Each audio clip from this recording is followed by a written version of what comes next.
third method is quota sampling. तो quota sampling may be viewed as a two-stage restricted judgmental sampling. कि भाई ये जो sampling method है वो 2 स्टेप्स में है, 2 स्टेजेस में ये सैम्पलिंग मेथड इंप्लीमेंट की जाती है. So now let just try to understand कि भाई हर एक स्टेप्स के अंदर, हर एक स्टेज के अंदर क्या होता है.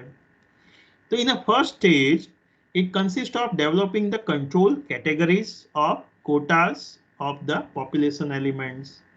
कि भाई सबसे पहले ये टाइप की मेथड के अंदर आप क्या करना चाहते हो, you want to create the quotas. Quotas का मतलब होता है group, even small sub groups. कि भाई आप सैंपल का ग्रुप बनाना चाहते हो बट सैंपल के अंदर भी सब ग्रुप बनाना चाहते हो. और आप यहाँ पे क्या चाहते हो, in this particular method we want that कि भाई हमारा सैंपल का जो कॉम्पोजिशन होगा, कि भाई मेरा जो सैंपल बनेगा तो सैंपल का कॉम्पोजिशन और पॉपुलेशन का कॉम्पोजिशन दोनों सेम होना चाहिए. तो ऐसा आप चाहते हो सो दैट कि भाई आपका जो सैंपल है वो और बेहतर तरीके से और अच्छी तरीके से पॉपुलेशन को रिप्रेजेंटेशन करे. तो स्टेज नंबर 1 के अंदर, स्टेप नंबर 1 के अंदर you are going to select the certain criterias. There are the certain categorical characteristics. कि भाई क्राइटेरियाज होंगे, कैटेगरिकल कैरेक्टरिस्टिक्स होंगे कि जिसके बेसिस पे आप क्या कर सकते हो, डिफरेंट कोटास क्रिएट कर सकते हो, ग्रुप बना सकते हो. तो कौन कौन से क्राइटेरियाज, कौन कौन से कैरेक्टरिस्टिक्स हो सकते हैं कि लाइक फॉर एग्जांपल जेंडर है, एज है, एजुकेशन है, इनकम है. तो ये सारे कैटेगरिकल कैरेक्टरिस्टिक्स हो गए, वेरिएबल्स हो गए कि जिसके बेसिस पे मैं क्या करना चाहता हूँ, ग्रुप्स क्रिएट करना चाहता हूँ. और उसके बाद एक बार ये ग्रुप्स क्रिएट हो गए, उसके बाद नेक्स्ट स्टेज के अंदर मैं कंसर्न ग्रुप के लिए रिस्पोंडेंस जो है वो कन्वीनियंसी या जजमेंट के बेसिस पे सिलेक्ट करूंगा. तो now let we understand with the help of examples कि भाई क्या होगा, कैसे होगा. कि फॉर एग्जांपल कि भाई I want to do the survey of youngsters, कि भाई यंगस्टर्स का सर्वे करना है about the mobile. Same example. तो यहाँ पे मैं क्या चाहता हूँ कि भाई आई वांट दैट कि भाई मेरा सैंपल का जो कॉम्पोजिशन हो वो सेम हो पॉपुलेशन के कॉम्पोजिशन के बेसिस पे. और मैंने यहाँ पे कौन सा क्राइटेरिया सिलेक्ट किया है, कैटेगरिकल क्राइटेरिया कौन सा सिलेक्ट किया है कि फॉर एग्जांपल जेंडर. कि भाई मैं जेंडर के बेसिस पे 2 ग्रुप में मेरे रिस्पोंडेंट्स को डिवाइड करना चाहता हूँ, 2 कोटास क्रिएट करना चाहता हूँ और उसके बेसिस पे मैं उनको सिलेक्ट करना चाहता हूँ सो दैट कि भाई मैं बाद में जाके हाइपोथेसिस चेक कर पाऊँ कि भाई मेल का एटीट्यूड कैसा है, फीमेल का एटीट्यूड कैसा है, दोनों का एटीट्यूड सेम है या डिफरेंट है अबाउट द मोबाइल. तो वो मैं जानना चाहता हूँ. सो बिकॉज ऑफ दैट कि भाई मैं क्या करना चाहता हूँ, कोटास क्रिएट करना चाहता हूँ, सब ग्रुप क्रिएट करना चाहता हूँ. तो मैंने क्या किया कि फॉर एग्जांपल वडोदरा के अंदर मेरे को स्टडी करना है. तो एज्यूम दैट कि फॉर एग्जांपल वडोदरा के अंदर टोटल 1 करोड़ तो यंगस्टर्स है. Out of that 48 lakhs are male, 52 lakhs are female. So in percentage form 48% are male, 52% are females in total populations. तो मैं क्या चाहता हूं कि भाई मेरा पॉपुलेशन का कॉम्पोजिशन है वैसा ही मेरे सैंपल के अंदर कॉम्पोजिशन बिल्डअप हो. मैं जो कोटास क्रिएट करना चाहता हूं वो कोटास सेम होने चाहिए पॉपुलेशन के अंदर, पॉपुलेशन एलिमेंट्स के अंदर जो कैटेगरीज के अंदर जितने लोग हैं उसी हिसाब से मेरे सैंपल के अंदर भी वैसा ही रिप्रेजेंटेशन होना चाहिए. तो फॉर एग्जांपल कि भाई मैं 1000 रिस्पोंडेंट सिलेक्ट करने वाला हूं मेरी स्टडी के लिए, 1000 यंगस्टर्स को सिलेक्ट करने वाला हूं. तो फॉर दिस 1000 मेरा कॉम्पोजिशन कैसा होगा, मैंने 2 कोटा में डिवाइड किया है, कोटा 1 मेल, कोटा 2 फीमेल. तो ग्रुप के सैंपल के अंदर भी 2 सब ग्रुप बनाए हैं, मेल फीमेल. तो ये कोटा कैसा होगा, कितने लोग होंगे, तो 48%. तो 48% of 1000 will be 480.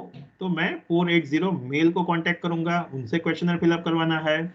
And 52% are female. तो 1000 के 52% दैट विल बी 520. तो ये मेरे 2 कोटाज हो गए, 2 सब ग्रुप हो गए कि मेरे जो एलिमेंट टोटल सैंपल जो होगा वो मेरा सैंपल 1000 है बट सैंपल का कॉम्पोजिशन कैसा होगा कि भाई 1000 सैंपल के अंदर 480 मेल होने चाहिए, 520 फीमेल होनी चाहिए. तो ये मैंने 2 कोटास क्रिएट किए in step number 1. Step number 2 के अंदर क्या करना है, अभी मेरे को साइज मिल गया है कि भाई ये ग्रुप के अंदर मेरे को 480 मेल चाहिए, तो वो मैं अभी मेरे कन्वीनियंसी या जजमेंट के बेसिस पे सिलेक्ट कर सकता हूँ कि भाई मेल्स चाहिए, तो मैं फॉर एग्जांपल मेन बिल्डिंग पे चला गया, मेन बिल्डिंग पे जितने भी लड़के थे वो सारे लड़कों को मैंने क्वेश्चनर दे दिया, तो वो दिन पे वो टाइम पे जितने भी लड़के अवेलेबल थे वो सारे लड़कों से मैंने क्वेश्चनर फिलअप करवा दिया। तो मेरी कन्वीनियंसी के बेसिस पे मैंने डेटा कलेक्ट किया। मैक्सिमम कितना जा सकता है? 480। सेम वे गर्ल्स कॉलेज पे गया, जितनी भी गर्ल्स थी वो सारे को मैंने क्वेश्चन दे दिया, तो वो डेट पे वो टाइम पे जितनी भी गर्ल्स अवेलेबल थी सारे लोगों को मैंने सिलेक्ट करके उनसे क्वेश्चन फिलअप करवा दिया, but maximum I can go for 520। So in that way I just create the quotas, and then after in second stage I just select the respondents for each quota either conveniently or either based on the judgment. So this method is known as a quota sampling. A two-stage method is there, where in a stage 1 we just create the quotas, and in stage 2 for each quota you are going to select the respondents either convenience basis पे or judgmental basis पे. Same way our example कि भाई I have a 5 divisions, so I just make a conditions कि भाई सबसे पहले मैंने Kota decide किया कि भाई मेरे को हर एक डिविजन्स में से रिप्रेजेंटेशन होना चाहिए, तो I just make a quota कि भाई हर एक डिविजन्स में मेरे को एक एक रिस्पॉन्डेंस मेरे को सिलेक्ट करना है। तो स्टेप नंबर 1 के अंदर मैंने डिवीजन वाइज बच्चों को डिवाइड किया और हर एक डिविजन्स में से मेरे को एक रिस्पॉन्डेंस सिलेक्ट करना है, तो ये मैंने स्टेप नंबर 1 के अंदर डिसाइड किया। नाउ स्टेप नंबर 2 कि भाई मैंने जजमेंट लिया कि भाई हर एक डिविजन्स के अंदर टेक्नो सेवी बंदा कौन है, सबसे ज्यादा एक्टिव वाला बंदा कौन है, तो वो बंदे को मैंने सिलेक्ट किया। So in that way it's a two stage process कि स्टेप नंबर 1 के अंदर आपने कोटा डिसाइड किया होगा, फिक्स किया होगा, नंबर्स फिक्स किया होगा, और सेकंड स्टेज के अंदर आइदर कन्वीनियंसी और जजमेंट के बेसिस पे आपने वहां से एलिमेंट और रिस्पोंडेंट्स या स्टूडेंट्स को वहां पे सिलेक्ट किया होगा। So once again in this particular method the samples can be controlled for the certain characteristics. So this is the strength कि भाई आप सर्टेन कैरेक्टरिस्टिक्स के बेसिस पे डिसाइड करोगे कि भाई कौन मेरा रिस्पोंडेंस होगा कौन नहीं होगा। But once again the limitations is that there is a chances of biasness कि भाई बायसनेस के चांसेस हमेशा यहाँ पे रहते हैं कि भाई आप नॉन प्रोबेबिलिटी में हो, तो सही तरीके से रिप्रेजेंटेशन होगा नहीं होगा, बायसनेस सही सिलेक्शन सही तरीके से हुआ है नहीं हुआ है, वो हमेशा एक मेरा क्वेश्चनेबल रहता है।